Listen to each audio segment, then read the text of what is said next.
Sir ప్రతి ఇప్పుడు ప్రస్తుత రోజుల్లో ఆసనాలు వేస్తున్నారు. మేము యోగా చేసేస్తున్నాం అంటున్నారు. హ్మ్. మీరు ఆసనాలనేది యోగాలో ఒక పార్ట్ మాత్రమే అంటున్నారు. అవును. అసలు ఈ పూర్తి యోగా నిర్వచనం అంటే ఏంటి? యోగా నిర్వచనం అంటే చూడండి, అష్టాంగ యోగం అంటే యాక్చువల్‌గా మహర్షి పతంజలి చెప్పినటువంటిది. యమ, నియమ అనేది యమం ఒకటి సామాజిక నియమాలు, నియమం ఒకటి వ్యక్తిగత నియమాలు. ఓకే.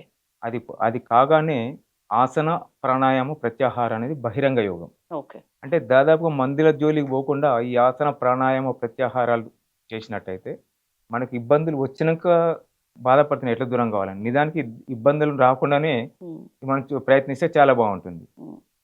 కాబట్టి ఇప్పుడు మొత్తం ఈ 200 సంవత్సరాల నుంచి అనుకుంటా. ఇంచుమించు 200 సంవత్సరాల నుంచి అల్లోపతి వస్తుంది. అంటే హ్మ్. రోగం వచ్చిన తర్వాత దాన్ని ఎట్ట తగ్గించాలా? హ్మ్. ఏ కాంబినేషన్స్‌తోని ఇదంతా నడుస్తూనే ఉంది.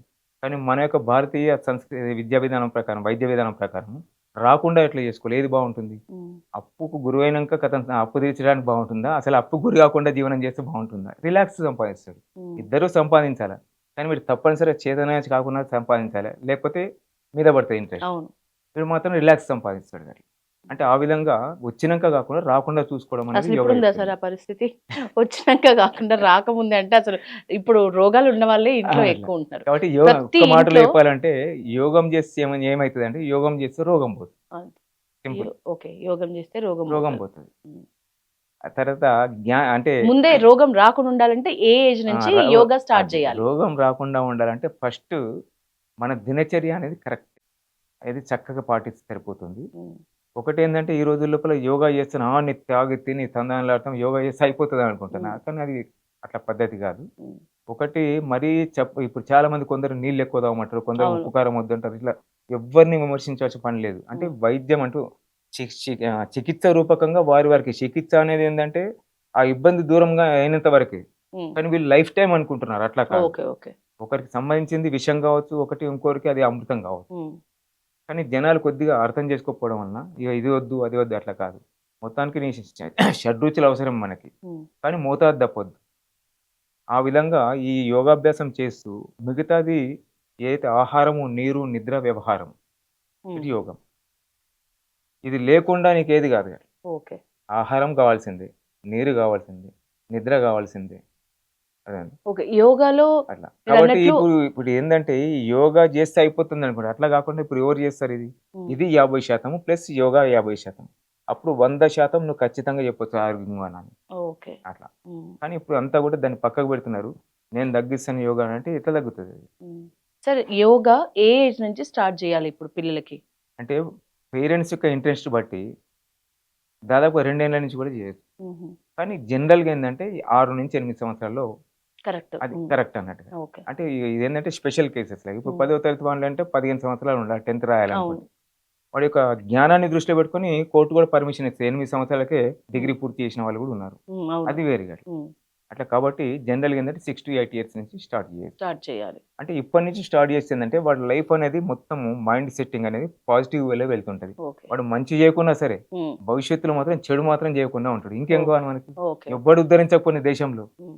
కానీ చెడు నష్టం జేయకుండా చేయకుండా ఉంటే అంతే. చాలు. అంతే. అదే పెద్ద మంచి పని. అవును.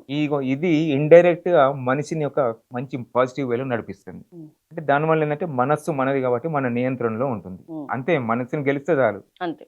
అన్నీ అర్థమైందా? గెలిచినట్టే. కాబట్టి అన్నీ మనదే అయితాయి. హ్మ్. మనసు గెలవకపోతే మన దగ్గరున్నా సరే మనది కాదనిపిస్తుంది. ఓకే. అందుకని పట్టింపులు ఎంతవరకు ఉంటుంటో అంతవరకు మానసిక ఒత్తిడి పెరుగుతది. హ్మ్. ఆ పట్టింపులను దూరం అంటే పట్టింపులనే పట్టించుకోకండి. హ్మ్. అంతా మనదే అయితది. హ్మ్. పట్టించుకుంటే ఆ పట్టించుకునేది నీదైతది. మిగతాది నీది కాదు. హ్మ్. ఈ మనసు నియంత్రణ అనేది యోగా వల్ల సాధ్యమవుతది అంటున్నారు. యోగా లోపల వీటి వలన అంటే ఓకే. ధ్యానం ముఖ్యంగా. ధ్యానం గావాలంటే ధ్యానం గాలిలో కడతారా బిల్డింగ్? హుహు. బిల్డింగ్ అనేది కనబడేది. హ్మ్. మరి ఆ బిల్డింగ్ ఎట్లా నిలబడుతుంది? ఫౌండేషన్‌తోని. అవును. కాబట్టి ఈ ధ్యానంకి పునాది ఏందంటే మళ్ళీ ధారణ, ఏకాగ్రత. ఆ ఏకాగ్రత ఎట్లా వస్తుందంటే ఈ యొక్క మొత్తం మన యొక్క ఇంద్రియాలను మన కంట్రోల్‌లో ఉంచుకోవడం వల్ల. అంటే ఈ మన బహిరంగ ఉన్నటువంటి అష్టాంగాల లోపల ఐదో అంగం.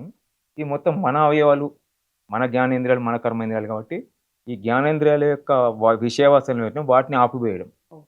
ఇవెట్లా వస్తాయంటే ప్రాణాయామంతోనొస్తుంది. హ్మ్. ప్రాణాయామం ఎట్లా వస్తుంది? ప్రాణక్రియలతోనొస్తుంది. ఇప్పుడు ఇంత నేనొచ్చే ముందు ఇవన్నీ సరిగ్గా సెట్ జేషిండ్రు. అవును. ఇది ఏం లేదు అంటే ఆడ ఏది కెమెరా నడుస్తుంటది. హ్మ్. చిపురు పట్టి ఊడుస్తుంటే ఎట్లుంటది? అవును.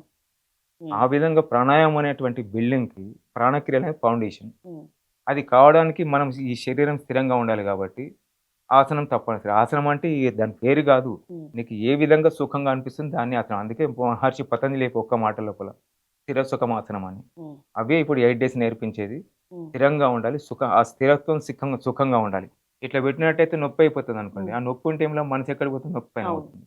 అంటే ఈ విధంగా నిరంతరం చేస్తుండి, ఆ చేసేటువంటి మూవ్‌మెంట్స్‌కి శ్వాసను జోడిస్తే, అక్కడ ఎంతైతే రోజు నీకు వ్యవహారం వలన, ఆలోచన వలన, కర్మ వలన ఖర్చవుతుందో, మళ్ళీ రీచార్జ్ ఎట్లయితే మనం సెల్ ఫోన్‌కి చేస్తుంటామో, అట్లా నేచురల్ రీచార్జే అవుతుందన్నట్టు ఓకే. ప్రాణాయామంతోని. ఓకే. అంటే అవుట్‌పుట్ అనేది మోర్ దెన్ 97% కంప్లీట్‌గా హ్మ్. పనికిరాని వాయువు. హ్మ్. ఒక 2-3% పనికొచ్చే వాయువు గూడా ఎళ్తుంది. తీసుకునేది మోర్ దెన్ 98% ఆక్సిజన్ తీసుకుంటాము. హ్మ్. పనికిరానిది సమ్ పర్సెంట్ 1-2% లోపలికెళ్తుంది. ఓకే. ఈ విధంగా ఎక్కువ కీడు చేసేది పోతుంది. హ్మ్. ఎక్కువ మేలు చేసి వస్తుంది. ఓకే. దానివల్ల ఆంతరింగ వ్యవస్థ అనేది కంప్లీట్‌గా మన కంట్రోల్‌లోకి వస్తుందండి. ఓహ్! ఇది యోగ సాధన అంటే.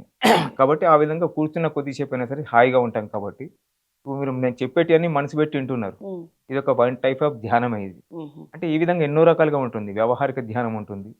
ఆంతరిక ధ్యానం ఉంటుంది. ధ్యానంతోని సాధించలేనిదంటూ ఏది లేదు. బాబా రామ్‌దేవ్ గారు గూడా ఇప్పుడు ఇక్కడ నిజామాబాద్ జిల్లాలోనే హ్మ్. కేవలం యోగం, యాగం ఎక్కడుంటుందో రోగం, భయం అక్కడుండదు. ఓకే. ఇప్పుడు వెలుతురున్నంత వరకు ఉండదు. ఇక్కడ వెలుతురు ఎట్లుందో మరి అక్కడ లేదట్లా. ఆ! కాబట్టి నీ పర్సెంటేజ్ అంతే. నీ సాధనని బట్టి ఎట్లెట్లయితే దీని యొక్క కెపాసిటీని బట్టి ఎట్లయితే వెలుతురొస్తుందో, హ్మ్. వెలుతురు తగ్గితేనే చీకటొస్తుంది. ఇక నీకు అదొక్కసారి, ఇదొకసారి 2 లేకుండా రెండొకసారి ఉండయి. ఓకే. ఆ విధంగా నువ్వు ఆచరణ చేస్తుండు. నువ్వు ఎట్లెట్లా ఆచరణ చేస్తే నీ యొక్క డిమెరిట్స్ గాని, హ్మ్. తర్వాత ప్రతికూల స్థితి గాని అవి దూరం అవుతుంటాయి. ఓకే. ఇదంతా మన శాస్త్రం లోపల ఉంది.